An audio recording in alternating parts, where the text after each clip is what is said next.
സുഗമോദേവി സീരിയലിന്റെ ഇന്നത്തെ എപ്പിസോഡ് റിവ്യൂയിലേക്ക് എല്ലാവർക്കും സ്വാഗതം. അങ്ങനെ നന്ദനെ കാണാതെ ദേവിക ആവട്ടെ നന്ദന്റെ ഫോണിലേക്ക് വിളിക്കുന്നുണ്ട്. ഈ സമയം ഇസബലയാണ് അത് അറ്റൻഡ് ചെയ്യുന്നത്. എന്നിട്ട് അവൾ നന്ദന് അടുത്തില്ല എന്നും അവൻ മറ്റൊരു ജോലിയിലാണെന്നും ഇപ്പോൾ ദേവിക വിളിച്ചതിൽ സംസാരിക്കാൻ താല്പര്യമില്ലെന്നൊക്കെ തന്നെ നുണ പറയുന്നു. ബോധമില്ലാതെ കിടക്കുകയാണെങ്കിലും നന്ദനാണെങ്കിൽ ആ ഒരു സംസാരം ഒട്ടും തന്നെ ഇഷ്ടപ്പെടുന്നില്ല. ഇസബലയോട് വഴക്ക് കൂടിയിട്ട് ദേവികയോട് അങ്ങനെ പറഞ്ഞത് മോശമായി പോയെന്ന് പറഞ്ഞ് നന്ദനാണെങ്കിൽ അവിടെ നിന്നും ഫോണൊക്കെ വാങ്ങി ഇറങ്ങി പോകുന്നു. എന്തായാലും നന്ദൻ തനിച്ചാണ് പോകുന്നത്. പോകുന്നിടത്ത് വഴിയിലൂടെ എന്തോ പുറകെ വരുന്നത് പോലെ നന്ദന് തോന്നുന്നുണ്ട്. നോക്കുമ്പോൾ ഋഷിയാണെങ്കിൽ നന്ദനെ വന്ന് ഭയപ്പെടുത്തുന്നു. അവനാണെങ്കിൽ ആകെ പേടിച്ചു പോവുകയാണ്. എന്നിട്ട് ഒരിടത്ത് ചെന്ന് ബോധമില്ലാതെ കിടക്കുന്നുണ്ട്. അങ്ങനെ ഒരു കൂട്ടം ആൾക്കാർ അത് കാണുകയും സിദ്ധാർത്ഥനെ വിളിച്ച് പറയുകയും ചെയ്യുന്നുണ്ട്. സിദ്ധു ആണെങ്കിൽ വേഗം നന്ദനെ വിളിക്കാനായിട്ട് ഇറങ്ങുകയാണ്. ഈ സമയം ദേവിക കാര്യം ചോദിക്കുമ്പോൾ നന്ദൻ അവിടെ കിടക്കുന്നുണ്ടെന്നൊക്കെ പറയുമ്പോൾ ദേവിയും കൂടെ പോരുന്നു. അങ്ങനെ സിദ്ധാർത്ഥനും ദേവികയും സംഭവ സ്ഥലത്തെത്തുന്നതിന് മുമ്പായി തന്നെ ഇസബല്ലയാവട്ടെ നന്ദന്റെ അടുത്തേക്ക് അവനെ ഫോളോ ചെയ്തെത്തുന്നുണ്ട്. അങ്ങനെ ഇസബല്ലയാണ് നന്ദനെ താങ്ങി പിടിച്ച് ചന്ദ്രോത്ത് വീട്ടിലേക്ക് എത്തിക്കുന്നത്. ഈ സമയം പ്രഭാവതി ആവട്ടെ ആകെ ടെൻഷൻ അടിച്ചിരിക്കുകയാണ്, നന്ദൻ എന്ത് പറ്റിയെന്നൊക്കെ ഓർത്ത്. അങ്ങനെ ഇസബല്ല നന്ദനെ താങ്ങി പിടിച്ചു വരുന്നത് കാണുമ്പോൾ എൻ്റെ മോൻ എന്ത് പറ്റി മോളെ എന്നൊക്കെ ചോദിച്ചുകൊണ്ട് പ്രഭ കരയുന്നു. ഒന്നുമില്ല ആൻറ്റി, പേടിക്കാനൊന്നുമില്ല.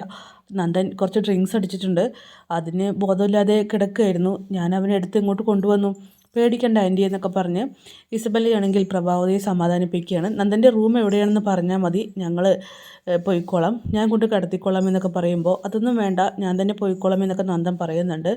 നന്ദൻ അടങ്ങിയിരിക്കും, ഞാനും വരാമെന്ന് പറഞ്ഞ് ഇസബല്ലയാണെങ്കിൽ നന്ദൻ്റെ റൂം ലക്ഷ്യമാക്കി പോകുന്നു. പ്രഭാവതിക്കാണെങ്കിൽ ഒരു ആശ്വാസം തോന്നുകയാണ്, കാരണം ഇസബല്ല കൂടെ തന്നെ ഉണ്ടല്ലോ എന്ന്. പ്രഭയാണെങ്കിൽ അനാവശ്യ സ്വാതന്ത്ര്യമാണ് ഇസബല്ലയ്ക്ക് കൊടുത്തുകൊണ്ടിരിക്കുന്നത്, മീരയെ പോലെ തന്നെ.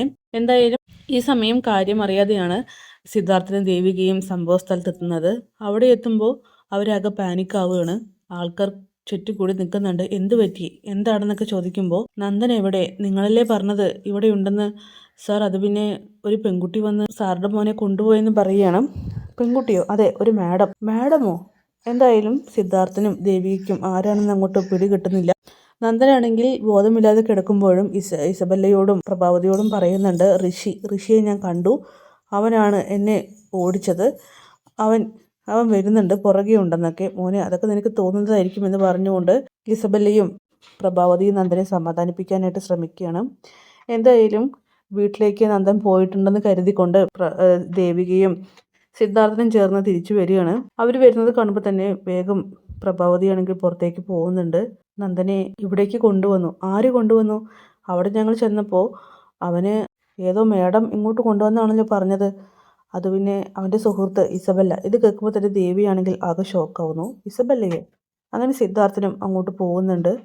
എന്തായാലും ദേവിയാണ് ആദ്യം പോകുന്നത്. ഈ സമയം അവസരം മുതലെടുക്കുന്നത് പോലെ നന്ദനെ തൊട്ടും തലോടിക്കൊണ്ടിരിക്കുകയാണ് ഇസബല്ല. അങ്ങനെ നന്ദനിൽ അവൾ കൂടുതൽ ആഗ്രഹിക്കുന്നുണ്ട് എന്നുള്ള കാര്യം വ്യക്തം. അങ്ങനെ ദേവിയാണെങ്കിൽ വരുന്ന സമയത്ത് കാണുന്ന കാഴ്ച ഇസബല്ല നന്ദൻ്റെ തലയിൽ തലോടുന്നതാണ്. ഇസബല്ല എന്ന് അവൾ ദേഷ്യത്തോടെ വിളിക്കുന്നു. ഇസബല്ലയാണെങ്കിൽ ആകെ ഞെട്ടി നിൽക്കുകയാണ്. എന്താ ചെയ്യുന്നത്? നന്ദൻ്റെ പേരിൽ നീ എന്തിനാ ഇത്രയും അനാവശ്യമായിട്ടുള്ള അധികാരം എടുക്കുന്നത്? അതിൻ്റെ ഒന്നും ആവശ്യമില്ല. ഞങ്ങളുടെ ബെഡ്റൂമിലേക്ക് കയറാൻ ആരാ നിനക്ക് അനുവാദം തന്നെന്നൊക്കെ ചോദിക്കുന്നു. അത് പിന്നെ ദേവി നന്ദൻ്റെ അടുത്തേക്ക് വേണ്ട, ഇപ്പം തന്നെ ഇറങ്ങണം, നന്ദനെ ഈ അവസ്ഥയിലാക്കിയത് നീയാണെന്ന് എനിക്ക് മനസ്സിലായി, മര്യാദയ്ക്ക് ഇറങ്ങിപ്പോവാനൊക്കെ ഇസബല്ലയോട് ദേവിക ദേഷ്യപ്പെട്ട് പറയുകയാണ്. കാരണം അവൾ അത്രയ്ക്കും സഹി കെട്ടാണ് നിൽക്കുന്നത്. അതുകൊണ്ട് തന്നെ ഇസബല്ലയാണെങ്കിൽ ഒന്നും പറയാതെ ഇറങ്ങിപ്പോകുന്നു.